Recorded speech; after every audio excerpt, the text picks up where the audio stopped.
ये सेक्शन 22 जो है वो जस्टिस ऑफ पीस के हवाले से है। अब जस्टिस ऑफ पीस जो है सेक्शन 2 CRPC उसमें ये बताया गया है कि प्रोविजनल गवर्नमेंट जो है वो किसी भी लोकल एरिया के लिए अपनी ऑफिशियली गजट में से कोई ऐसा नोटिफिकेशन जारी करेगी जिसमें किसी लोकल एरिया के लिए वो एक जस्टिस ऑफ पीस को अपॉइंट करेगी। अब जस्टिस ऑफ पीस की जो क्वालिफिकेशन है वो ये होगी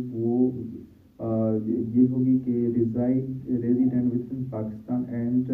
not being the subject of any foreign state. वो किसी फॉरेन स्टेट से नहीं होगा, वो पाकिस्तान में रेजिडेंट होगा, तो ये इसकी क्वालिफिकेशन है और वो नोटिफिकेशन के जरिए अपॉइंट किया जाएगा उस लोकल एरिया के लिए जो प्रोविंशियल गवर्नमेंट उसमें मेंशन करेगी। अब तो जो power of justice of peace की है वो क्या है, वो 22A CRPC में बताई गई है कि उसकी पावर्स क्या हैं।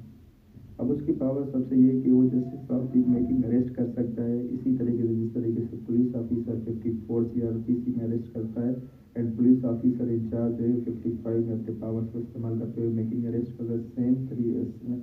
सिमिलरली जो जस्टिस ऑफ पीस है वो 22A सेक्शन 1 में वो मेकिंग अरेस्ट कर सकता है। अब जो इसका सेक्शन 2 है उसमें ये कि जो वो अरेस्ट करेगा वो उसको फर्निश करेगा किसी भी ऑफिसर इंचार्ज के साथ जो नियरेस्ट पुलिस स्टेशन होगी उसमें वो करेगा, उसको सारी चीज़ें बताएगा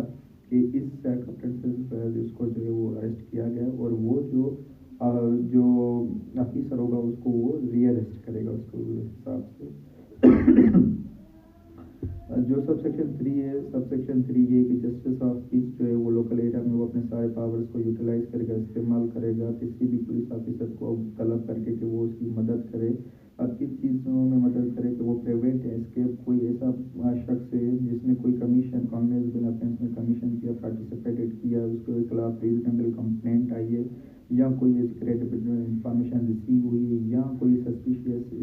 एग्जिस्टेंस कोई शक है कि भाई इसने पार्टिसिपेट किया तो उसमें वो पुलिस की मदद तलब कर सकता है। दूसरा ये कि वो किसी भी जनरल या पर्टिकुलर क्राइम को पब्लिक ट्रांसलेटिव या डिस्टर्बेंस ब्रीच ऑफ डिस्टर्बेंस को रोकने के लिए वो पुलिस की तलब कर सकता है कि भाई इसमें पब्लिक के सुकून को जो है वो ब्रीच की जा रही है तो उसमें वो पुलिस की मदद ले सकता है। और तीसरी बात जो सबसेक्शन 4 है उसमें ये बताया गया कि ये जो आर्डर सबसेक्शन 3 में 8 का होगा पुलिस की तरफ वो एक कॉम्पिटेंट अथॉरिटी का आर्डर समझा जाएगा। तो ये बेसिकली 22A के जो है सबसेक्शन 4 तक मैंने आपको बताए हैं, तो ये इसकी आवर्स